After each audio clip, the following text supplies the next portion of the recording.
और अब ग्वालियर से बड़ी खबर है। यहाँ बाबा अम्बेडकर की मूर्ति को लेकर तनाव की स्थिति निर्मित हो गई। हाईकोर्ट की ग्वालियर बेंच में तनाव हुआ।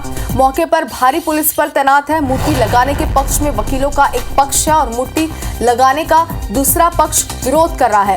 आज बेंच के परिसर में स्थापित होनी थी ये मूर्ति, लेकिन इस बीच यानी कि इसके पहले ही यहाँ पर विवाद की स्थिति निर्मित हो गई। बाबा अम्बेडकर की मूर्ति को लेकर यहाँ पर तनाव हो गया। हाईकोर्ट की ग्वालियर बेंच में ये तनाव हुआ है। मौके पर भारी पुलिस बल की तैनाती करनी पड़ी और देखिए इस बात से आप अंदाजा लगाइए यहाँ पर कितनी ज्यादा हिंसक स्थिति बन गई होगी। मूर्ति लगाने के पक्ष में वकीलों का एक पक्ष है और मूर्ति लगाने का विरोध कर रहा है दूसरा पक्ष।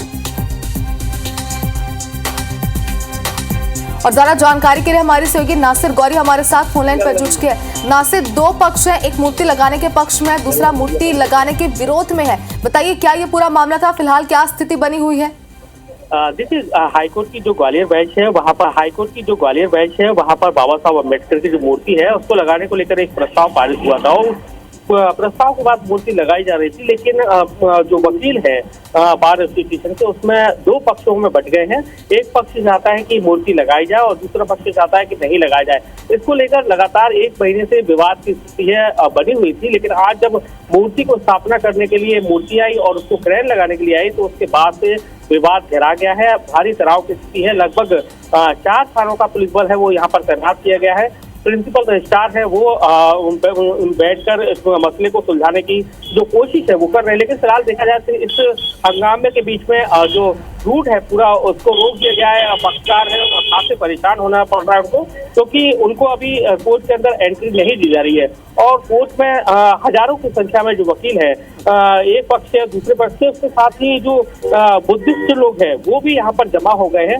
वो भी इंतजार कर रहे हैं कि क्या फैसला होता है मूर्ति लगाने के पक्ष को लेकर, तो वो भी इंतजार कर रहे हैं, क्योंकि पुलिस और प्रशासन भी बड़ा फूक फूक के कदम रखता है। क्योंकि आपको याद होगा कि 2 अप्रैल को एक भारी हंगामा हुआ था।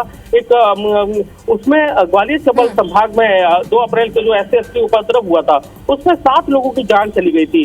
तो कहीं ना कहीं जो पुलिस और प्रशासन है वो भी बैलेंस करके चल रहा है। हालांकि मामला चूंकि कोर्ट का हाईकोर्ट की ग्वालियर बेंच का है तो पहले प्रशासनिक जज है वो मामले को सुलझाने की कोशिश कर रहे हैं, तो इंतजार कर रहे हैं कि सुलझ जाए, उसके बाद क्या स्थिति रहती है वो देखी जाएगी।